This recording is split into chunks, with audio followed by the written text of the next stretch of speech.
The date doesn't matter as much as the number. 600 points. In a single afternoon, the Dow Jones Industrial Average, the supposed heartbeat of the American dream, didn't just dip. It screamed. It bled. And as the screens on Wall Street turned a violent shade of red, the world's most powerful institutions leaned into the microphones and said the one thing they are never supposed to say. We don't know why, but while the analysts were scrambling for spreadsheets and the pundits were blaming market volatility, something else was happening, something quieter, something digital. Deep in the corners of the internet, a phrase started trending, a phrase that sounds like a joke but feels like a warning. By the time you finish this video, you are going to realize that the 600-point drop wasn't a mistake, it wasn't a failure of policy, and it certainly wasn't confusion. It was a deliberate, calculated move in a game that you were invited to play. We are taught that the economy is a machine. We are taught that if you turn the right dials, interest rates, tariffs, taxes, the machine hums. But what happens when the man at the controls stops trying to fix the machine and starts trying to break the person watching it? Most people have no idea what Punch the Monkey actually is. They think it's a meme. They think it's a relic of the early internet. They are wrong. It is the new playbook for global power. It's why Donald Trump just hiked global tariffs, sent the markets into a tailspin, and why, for the first time in decades, the experts are actually terrified. They aren't terrified because the money is gone. They're terrified because they've lost the script. Let's go behind the curtain. If you want to understand why the internet is obsessed with this, you have to understand how power really works in Washington. For 50 years, the accepted truth was simple. Globalism is inevitable. Borders are obstacles. Cheap goods are the ultimate goal. This was the monkey, the repetitive, mindless habit of the global economy. In the early days of the internet, there was a banner ad. You remember it. It was obnoxious. It was flashy. It said, "Punch the monkey and win iPod." It was a distraction. It was a trick to get you to click, to give up your data, to enter a system you didn't understand. In politics, punching the monkey is the act of doing something so loud, so disruptive, and so seemingly stupid that it forces your opponents to abandon their strategy and react to you. When Trump hiked those global tariffs, the media called it uninformed. They said he didn't understand the delicate balance of trade, but they're missing the point. He wasn't trying to balance the trade, he was punching the monkey. He was hitting the reset button on the global consensus to see who would flinch first. They've stopped buying the illusion. They've stopped believing the experts. They've stopped waiting for permission. The 600-point drop? That wasn't a tragedy to the people in the room. That was a signal. It was a flare sent into the night sky to tell the globalist elite one thing. The old rules are dead. To understand the why, we have to look at the before. History isn't a straight line. It's a circle. And right now we are repeating a pattern that the architects of the modern world hoped we'd forgotten. Think back to 1994. The world was told that the end of history had arrived. Democracy won. Capitalism won. The plan was simple.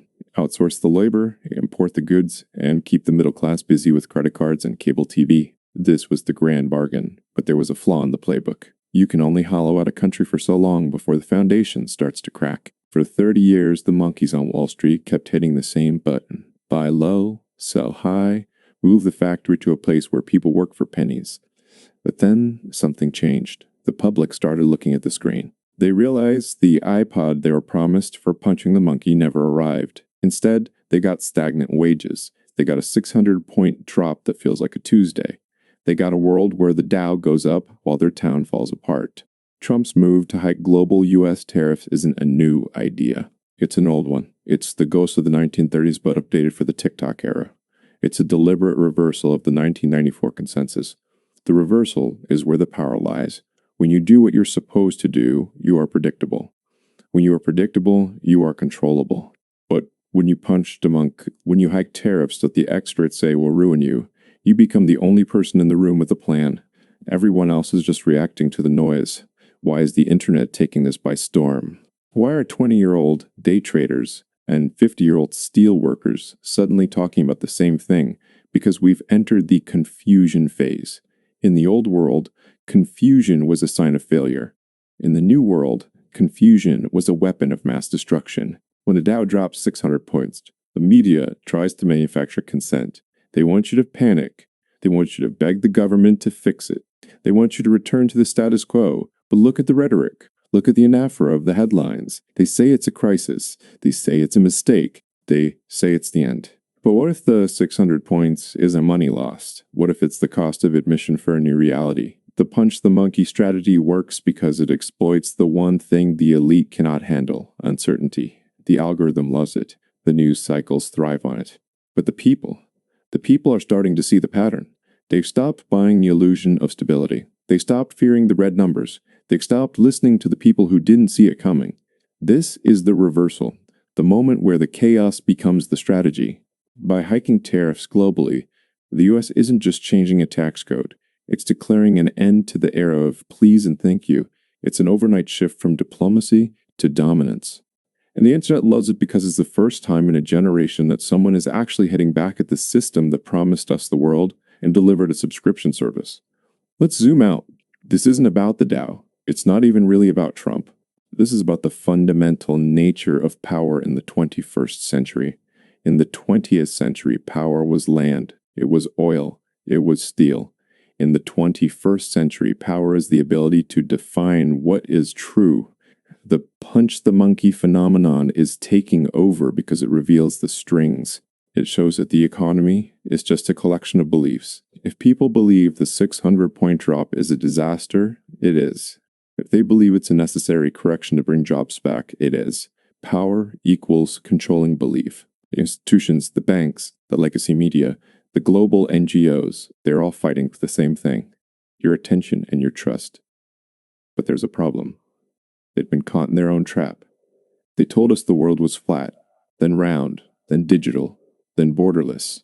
And every time they changed the story, they expected us to follow. But when the monkey gets punched, the screen glitches. The punch the monkey meme is so viral because it's a metaphor for the public's realization the iPod was never in the box. We are moving from a tactical episode, a simple trade war, to a broad civilizational pivot. We are moving away from the managerial state and toward the decisive state. Whether you love the man or hate the man, you cannot deny the shift. We are witnessing the end of the accepted truth and the birth of a populist reality, where the only thing that matters is who can generate the most noise. Confusion isn't the byproduct. Confusion is the product. So, where does that leave you? You're watching the Dow drop. You're hearing about tariffs. You're seeing the punch the monkey memes and wondering if the world is losing its mind. I'm here to tell you that skepticism isn't just healthy. It's a corrective force. It's the only thing that keeps democracy alive. For too long, we were told to trust the science, trust the experts, trust the system.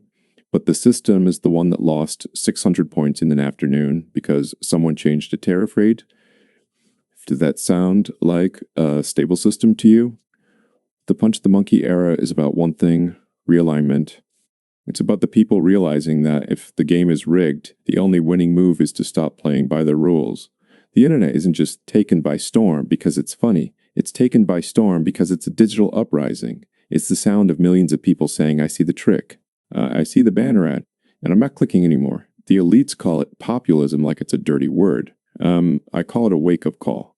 We are entering a time where the master stroke isn't a complex policy. It's a simple, blunt force action that forces the hidden hands to show themselves. The Dow might drop 600 points today. It might drop 1,000 tomorrow. But the value of a currency is nothing compared to the value of a population that has finally started to ask the right questions. By the time you finish this video, the markets will have moved again. The headlines will have shifted. Another crisis will be manufactured to keep you clicking, keep you worrying, and keep you punching the monkey. But now you know the playbook. You know that the confusion isn't yours, it's theirs. You know that the 600-point drop is just a heartbeat in a much larger transition. And you know that the punch the monkey phenomenon is more than just a meme. It's the sound of the old world breaking apart to make room for something new. The question isn't what will the markets do? The question is, what will you do now that you've seen behind the curtain? Will you stay scared of the red numbers? Or will you start looking for the hand that's holding the pen? The conversation doesn't end here. It's only just beginning. I want to hear from you. Is punch the monkey a brilliant strategy to reclaim national sovereignty? Or is it a dangerous game that's going to cost us everything? Drop a comment below. I read as many as I can, and I want to know where you stand in this realignment. If you found this breakdown valuable, if you feel like you finally understand the why behind the what, hit that subscribe button. We are going deeper into the playbook every single week, and you don't want to be the one still trying to win that iPod when the game has already changed. Stay curious, stay skeptical, and most importantly, keep your eyes on the screen but your mind on the truth. I'll see you in the next one.